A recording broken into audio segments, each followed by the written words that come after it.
एक लड़का और एक लड़की अपनी मनपसंद शादी करते हैं तो समाज यही सोचता होगा कि उनका जीवन यापन बड़ी खुशहाली से गुजर जाएगा। शादी विवाह का बंधन पूरा एक विश्वास के धागे पर टिका हुआ होता है। जब ये विश्वास का धागा टूट जाता है तो वो परिवार भी टूट जाता है। कुछ एक ऐसा ही निशा के साथ हुआ।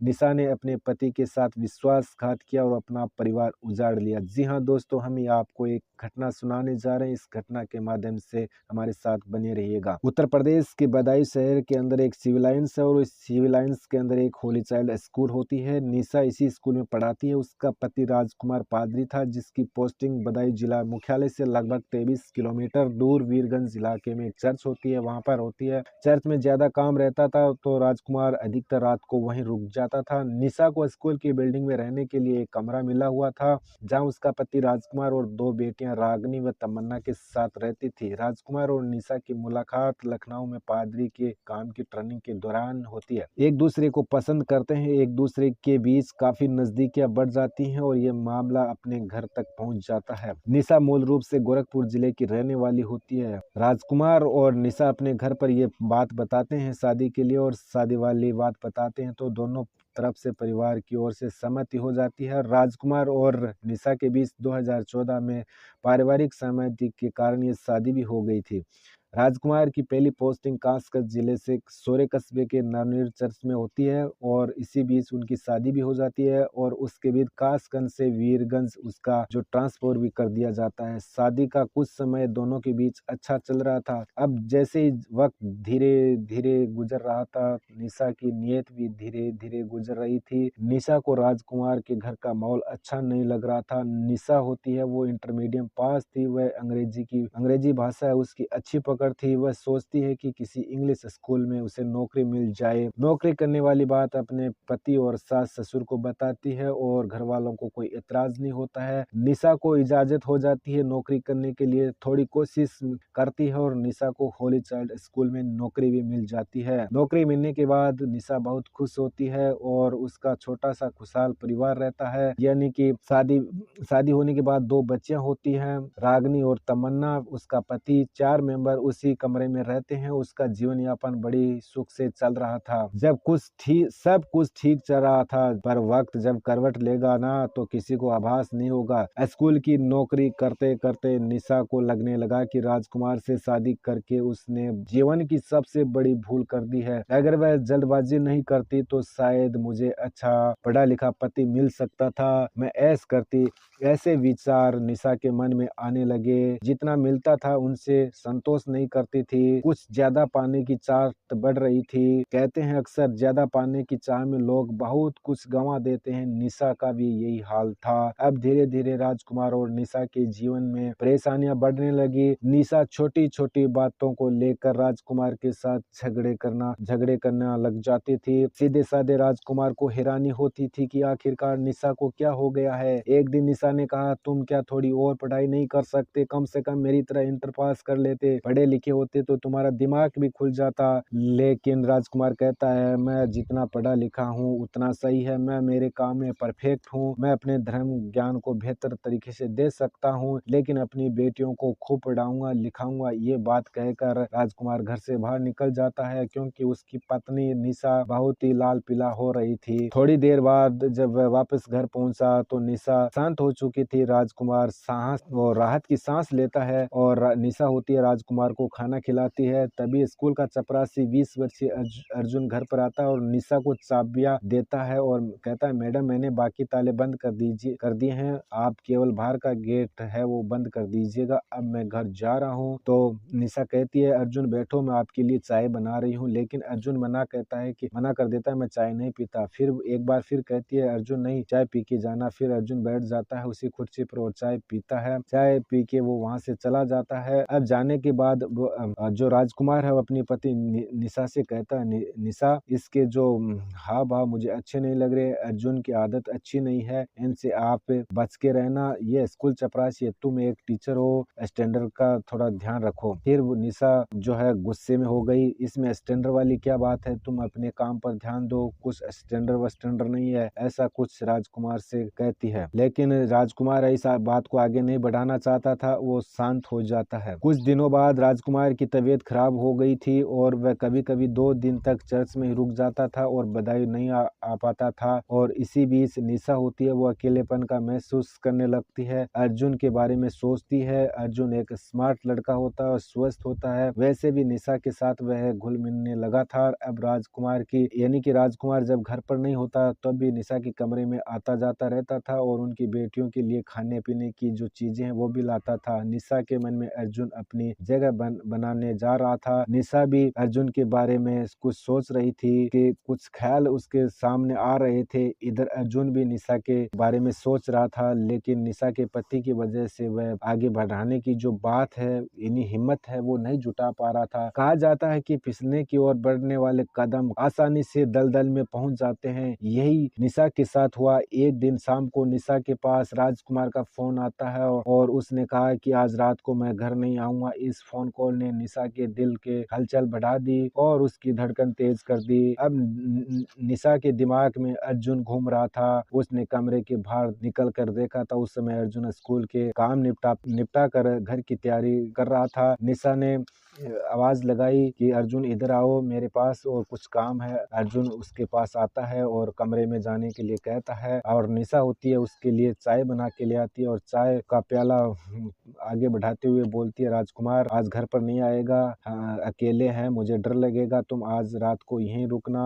अर्जुन गहरी नजर से निशा को देखता है और निशा का अंदाजा कुछ अजीब सा लगता है। उसी चुप्पी देखकर निशा ने पूछा, क्या हुआ, कुछ परेशानी है क्या? निशा कहती है। फिर वो अर्जुन कहता है ऐसी कोई बात नहीं है। अर्जुन कहता है कि नहीं, मुझे अच्छा नहीं लगेगा यहाँ पर रहना, क्योंकि तुम्हारे पति क्या सोचेंगे, तुम्हारे वो घर पर नहीं है, तो ये बात मुझे अच्छी नहीं लगी, उसको भी बुरा लगेगी। कुछ ऐसी बातें अर्जुन कहता है। फिर निशा कहती है तुम चिंता मत करो, मैं तुम्हें पसंद करती हूँ, वो मुस्कुराते हुए कहती है निशा। उसी समय अर्जुन होता है अपनी जेब के अंदर हाथ डालता है और फोन निकाल कर घर पर फोन करता है कि आज मैं घर पर नहीं आ पाऊंगा क्योंकि स्कूल में ज्यादा काम है। इसके बाद अर्जुन उसी कमरे में बैठ जाता है। निशा उसके लिए खाना बनाने में जुट जाती है। अर्जुन तब तक उसकी जो बेटियां होती है निशा की उसके साथ खेलता है। खाना बनने के बाद निशा बच्चों को खाना खिलाती है और अपने बच्चों को सुला देती है। फिर खाना उस अर्जुन को खिलाती है और अपना जो काम है वो निपटाती है। और खाना खाते वक्त अर्जुन कहता है कि मैडम आपने खाना बहुत अच्छा बनाया है, मैंने आज तक इतना स्वस्थ इतना मस्त खाना नहीं खाया, आप तो खाना बहुत बनाती हो, जितना आप स्मार्ट हैं उतना ही आपका खाना भी स्मार्ट है। कुछ इस तरह की बातें अर्जुन निशा से कहता है। फिर निशा अर्जुन से बोलती है, अर्जुन एक बात बताओ, अभी तक आपने शादी क्यों नहीं किया? फिर अर्जुन कहता है कि आप जैसी स्मार्ट जीवन साथी की जरूरत थी वो अभी तक मिली नहीं, इसलिए मैं नहीं कर सका। ये बात सुनकर जो निशा होती है वो खुशी खुशी मुस्कुराने लगती है और कुछ आगे नहीं बोल पाती है बल्कि मुस्कुराने लग जाती है और दोनों खाना खाते रहते हैं और इसी तरह की बातें करते रहते हैं। खाना खाने के बाद निशा ने अर्जुन का बिस्तर जमीन पर लगाते हुए कहा वह यहाँ आराम कर सकता है। इसके बाद रसोई का काम खत्म करके वह भी आज गई। उसने चटाई बिछाकर अपना बिस्तर भी जमीन पर लगा दिया। धीरे धीरे रात गहराती जा रही थी और वहां भी कुछ ऐसा होने वाला था जो किसी के लिए बर्बादी ला सकता था। निशा की आंखों में नींद नहीं आ रही थी। उसने अर्जुन की तरफ देखा तो वह करवट बदल रहा था। तब उसने पूछा, अर्जुन नींद नहीं आ रही है क्या? हाँ नींद नहीं आ रही है, मैं सोच रहा हूँ कि आपके पति जो अक्सर वीरगंज में रुक जाते हैं, फिर आपने आज मुझे यहाँ क्यों रोका? निशा ने हंसते हुए कहा, तुम सचमुच से नारी हो या अनजान बनने का नाटक कर रहे हो? मैं तुम्हारी आंखों में कुछ खास देखा था, वही पिछले कई दिनों से मुझे परेशान कर रहा है। अर्जुन, भूख अक्सर दो लोगों को एक दूसरे के करीब ले आती है, क्या कह रही हो? अर्जुन बोला, ठीक है, ठीक ही कह रही हूँ, मैं तुमसे प्यार करने लगी हूँ। अर्जुन को जैसे करंट सा लगा और उस पर विश्वास नहीं हुआ। निशा आगे बढ़कर अर्जुन का हाथ पकड़ लेती है। डरो मत अर्जुन, मैं सचमुच तुमको चाहती हूँ और तुम्ही से प्यार करती हूँ। मैं अपने पति से तंग आ चुकी हूँ। अर्जुन फिसलने की कंगार पर खड़ा था। निशा के स्पर्श से ही वह दलदल में जा गिरा। शादीशुदा औरत, दो बच्चों की माँ, उसे एक ऐसे दलदल में खींच लिया जिसके अंदर जाना तो आसान था लेकिन बाहर आने का कोई रास्ता नहीं था। उस दिन के बाद रिश्तों की दिशा और दशा ही बदल गई। अपनी तबाही से बेखबर राजकुमार अगले दिन घर आ गया। राजकुमार की बर्बादी की नींव रखी जा चुकी थी। बीबी ने बेवफाई करने के लिए कमर कस ली थी। अब आए दिन वह पति के झगड़े करने लगी। राजकुमार राजकुमार भी महसूस कर रहा था कि स्कूल का चपरासी अर्जुन अब पहले की तरह इसकी इज्जत नहीं करता है। एक दिन वह जब वीरगंज से लौट रहा था, अर्जुन उसके कमरे में चारपाई पर पसरा हुआ देखकर राजकुमार का माथा गर्म हो जाता है और अर्जुन को कहता है, तुम्हारी हिम्मत कैसे हुई, तुम्हारी औकात कैसे हुई, मैं घर पर नहीं था, तुम यहाँ कैसे आए, ये तुम्हारे आने की कोई जरूरत नहीं है। उस समय अर्जुन वहां से चला जाता है और खुद को अपमानित महसूस किया और तय किया कि राजकुमार का जो है सबक सिखाया जाएगा। राजकुमार के तेवर देखकर निशा भी वो भी डर गई। राजकुमार ने कहा, निशा ये है अर्जुन मुझे बिल्कुल भी पसंद नहीं है, तुम इससे दूर ही रहो। देखो मैं सोच रहा हूँ कि अपना तबादला जो ट्रांसफर बरेली में करा लूँ, पापा भी रिटायर हो गए, अपना मकान भी वही है, फिर भी बरेली में तुम नौकरी कर लेना। देखो अर्जुन इसी स्कूल में काम करता है, तुम्हारे लिए मार्केट जाने के बाद घर की जरूरत सामान भी लाता है, खामखा तुम उस पर गर्म हो रहे हो। यहाँ हमारा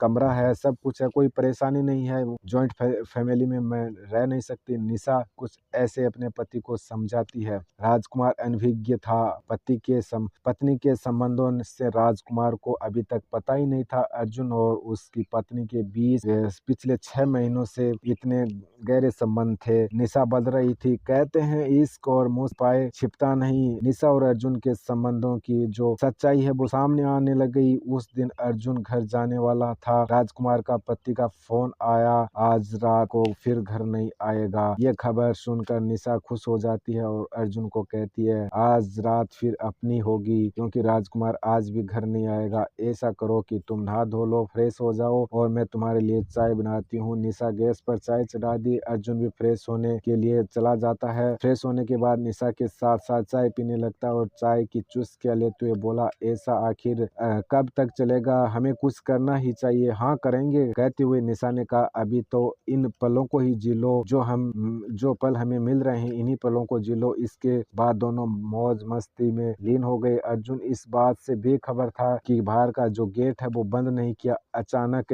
दबे पांव राजकुमार वहां आ गया। अर्जुन को बीबी को अर्जुन की बाहों में देखकर आग बबूला हो गया और उसने अर्जुन की टांग पकड़ खींच ली और उसे तमाचे भी जड़ दिए। इसी तरह अर्जुन उस जंगल से निकलकर भाग गया। तभी राजकुमार ने कहा वह इसकी शिकायत स्कूल में करेगा। अर्जुन के चले जाने के बाद राजकुमार ने निशा को जमकर लताड़ा। निशा उसके पैरों में गिर गई, अपनी गलती मांगी और राजकुमार के तेवर सख्त थे उसके। वह कह दिया कि हम यहाँ नहीं रहेंगे। राजकुमार ने अपने पिता को फोन पर सारी बात बता दी, हम बरेली आ रहे हैं, सब कुछ ठीक नहीं, यहाँ पर कुछ ऐसा पूरी बात है राजकुमार अपने पिता को है वो बता देता है। पति का फैसला सुनकर जो निशा वो परेशान हो जाती है। वह किसी भी हालत में बधाई को नहीं छोड़ना चाहती थी, अतः उसे तय कर लिया कि पति के इस कांटे को अपनी जिंदगी में उखाड़ देगी। मन ही मन में सोच रही कि अब इस पति को है इस जिंदगी से हटाने पड़ेगा। अगले दिन राजकुमार होता है वो वीरगंज चला जाता है। निशा को मौका मिलता है और अर्जुन को एकांत में बुला लेती है और कहती, अगर मुझे चाहते हो तो राजकुमार को रास्ते से हटाना होगा। अर्जुन का दिल तेजी से धड़कने लगता है क्योंकि ऐसा तो उसने कभी सोचा ही नहीं था। उसे छुप के देखा। निशा बोली, हाँ मैं ठीक कर रही हूँ, आज राजकुमार जब घर आएगा तो तुम घर आ जाना और अपनी गलती है वो गलती की माफी मांग लेना और उसका विश्वास है वो जीत लेना और इसके आगे वो क्या करना है मैं वो आपको बताऊंगी, सब कुछ जानकारी दे दूंगी। ऐसी बात है। निशा जो अर्जुन को कहती है। अर्जुन ने ऐसा ही किया। राजकुमार जब घर आया तो अर्जुन उसके घर पर चला गया और देखते राजकुमार है अर्जुन को देखकर भड़क गया, लेकिन जो गलती का अफसोस है वो जताते हुए कहा कि मेरी गलती हो गई, ऐसा वैसा। सीधे साधे राजकुमार ने अर्जुन को माफ कर दिया। और पर अर्जुन के दिल में राजकुमार के प्रति क्या था ये बात राजकुमार नहीं जानता था। राजकुमार की मौत की दस्तक सुन नहीं पाया। 15 जून 2019 को अपनी योजना के मुताबिक अर्जुन अपनी बाइक पर आया और राजकुमार से कहा, चलिए सर आज मछली लाने चलते हैं। राजकुमार का भी माहौल तनाव कम करने के लिए सोच रहा था और अर्जुन को माफ भी कर चुका था। साजिश से अनजान राजकुमार अर्जुन के साथ बाइक पर बैठ जाता है। अर्जुन बाइक को इधर उधर घुमाता है, फिर बाइक मजिया गांव के सुनसान इलाके में ले गया। बोला, अब बाइक आप चलाओ, मैं पीछे बैठता हूँ। राजकुमार ने ड्राइव ड्राइवर जो सीट है वो संभाली। दोनों सरकी रेलवे स्टेशन से कुछ ही दूर पर पहुंचे। बाइक के पीछे बैठे अर्जुन ने जेब से तमचा निकाला और राजकुमार के सिर पर गोली मार दी। राजकुमार का बैलेंस बिगड़ा, वह बाइक समेत जमीन पर गिर गया। राजकुमार खून से लथपथ था। अब योजना के मुताबिक राजकुमार को रेलवे ट्रैक पर डालना था ताकि उस पर मौत ट्रेन एक्सीडेंट पर लगे। अर्जुन चाहता था कि ट्रेन एक्सीडेंट समझा जाए। खून से लथपथ राजकुमार को अर्जुन ने रेलवे ट्रैक पर डाल दिया। उसके कपड़े भी लथपथ थे। रेलवे लाइन पर पड़ा राजकुमार तड़प रहा था। अभी वह जिंदा था। अर्जुन ने सोचा था हो न सका। कासगंज से वह बरेली जाने वाली ट्रेन तब तक गुजर गई थी। अगली सुबह 5 बजे वहां से वह कोई गाड़ी से निकलने वाली थी। अर्जुन ने बाइक स्टार्ट की और घर आ गया और वह खून से सने कपड़े उतारे। कपड़ों पर लगे खून देखकर घर वाले भी सन्न रह गए। उन्होंने अर्जुन से जब सख्ती से पूछा तो उन्हें सब कुछ बता दिया। अर्जुन ने कहा राजकुमार का मैंने कत्ल कर दिया। अर्जुन ने अपने कपड़े धो डाले। घर वाले सख्त लहजे से कहा कि कोई भी अपना मुंह नहीं खोलेगा। निशा को काम हो जाने की खबर फोन पर दी। रात भर जैसे तैसे गुजर गई। सुबह मॉर्निंग वॉक पर निकले लोगों ने रेलवे ट्रैक पर एक लाश देखी। किसी ने इसकी सूचना रेलवे पुलिस को दी। पुलिस वहां आ गई। लोगों ने लाश शिनाख्त कराने की कोशिश की। उसकी शिनाख्त नहीं हो पाई। सिविल लाइन लाने की कोशिश, पुलिस वहां पहुंची। इधर राजकुमार को 15 जून को बरेली जाना था। ये बात उसने फोन पर अपने पिता रघुवीर को बता दी थी, लेकिन वह रात को घर नहीं पहुंचा तो घर वाले भी इधर परेशान थे। इधर घर वाले भी परेशान थे। सिविल लाइन्स के थाना प्रभारी गौतम सिंह, राजेंद्र सिंह राठौड़, राघवेंद्र सिंह राठौड़, जितेंद्र श्रीवास्तव भी मौके पर पहुंचे। जांच में पुलिस को मृतक की जेब से 100 रुपए का एक नोट और एक पर्ची मिली। पुलिस की जरूरी कार्रवाई के लाश पोस्टमार्टम के लिए भेज दी। 17 जून को लाश का फोटो अखबार में छपा हुआ। रघुवीर के रिश्तेदार जेपी मसीहा ने उन्हें फोन करके पूछा राजकुमार कहाँ है। रघुवीर ने कहा राजकुमार को बरेली आना था पर आया नहीं। सब जगह फोन कर लिया पर उसका कुछ पता नहीं चला। तब जेपी मसीहा अखबार लेकर रघुवीर के घर पहुंचे और उन्हें अखबार दिखाया। अखबार में अपने बेटे की लाश का फोटो देखकर रघुवीर की आंखों में आंसू निकल गए। वह परेशान हो गया। तभी उसके पास पुलिस कंट्रोल से फोन आया। रघुवीर अपने रिश्तेदारों के साथ पोस्टमार्टम हाउस पहुंच गए और लाश की शिनाख्त बेटे राजकुमार के रूप में कर दी। निशा भी किसी खबर पाकर गढ़ियाली आंसू बहा रही थी। पोस्टमार्टम हाउस पहुंची। वहां इस तरह रो रही थी जैसे उसका सब कुछ लुट गया हो। पोस्टमार्टम के बाद लाश बरेली लाकर उसका अंतिम संस्कार कर दिया गया। निशा के हाव भाव देखकर रघुवीर ही समझ गया कुछ कि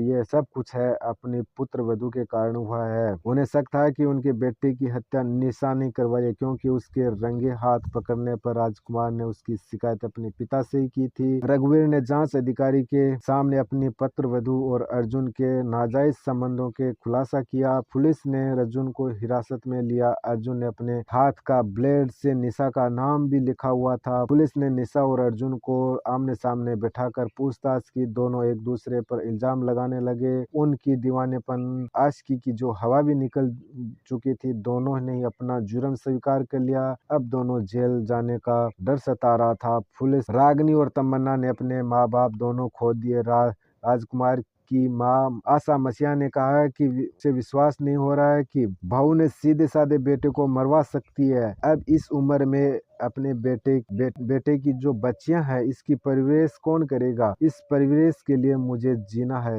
निशा के पिता दयाशंकर और माँ गीता को बेटी की इस गुनाह पर बड़ा अफसोस होता है। उन्होंने कभी कल्पना नहीं की थी कि निशा ऐसा भी कर सकती है। काश राजकुमार मौत की दस्तक सुन पाता तो अपनी जान से हाथ न धो पड़ता। दोस्तों ये कहानी केवल हमारा सुनाने का मकसद यही था कि पति पत्नी का जो रिश्ता होता है कितना पवित्र होता है, लेकिन जो पवित्र वाली बात ही नहीं रही। यहाँ पर निशा अपनी पति के साथ धोखा किया, अपने परिवार को गुजार दिया। हमारा इस कहानी से किसी को ठेस पहुंचाना नहीं, किसी की छवि खराब नहीं करना है, केवल आप लोगों को जागरूक करना है। और वीडियो कैसा लगा जरूर बता दीजिएगा। वीडियो देखने के लिए आपका बहुत बहुत शुक्रिया अदा करते हैं और अगले वीडियो तक आप इंतजार। धन्यवाद।